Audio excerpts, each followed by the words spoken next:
Like you got some stuff going on. Want to tell me what you did? Want to tell me who you did?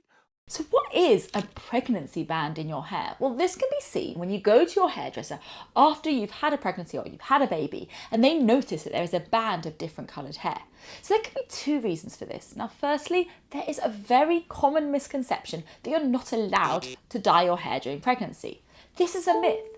Hair dye is not absorbed from your scalp into your bloodstream in any meaningful way, and our studies have never found any evidence that it harms a developing baby.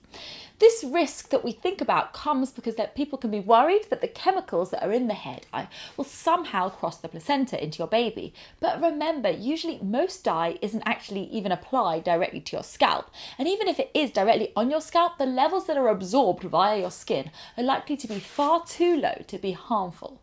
If you are worried, here are two ways that you can still get your hair done in pregnancy but minimising your exposure.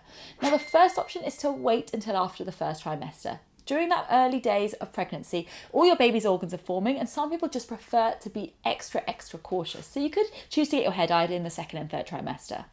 Another option is to get highlights or balayage instead. That's the types of hair dye where you get the lower part of your hair done, so it keeps the dye off of your scalp, so there's even less risk.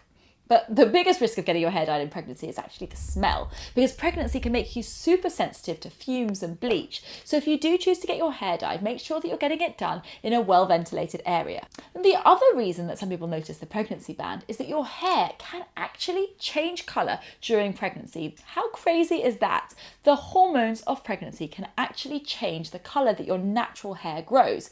But then after your pregnancy, your hair goes back to growing the colour it was before, so you might see this band of different coloured hair.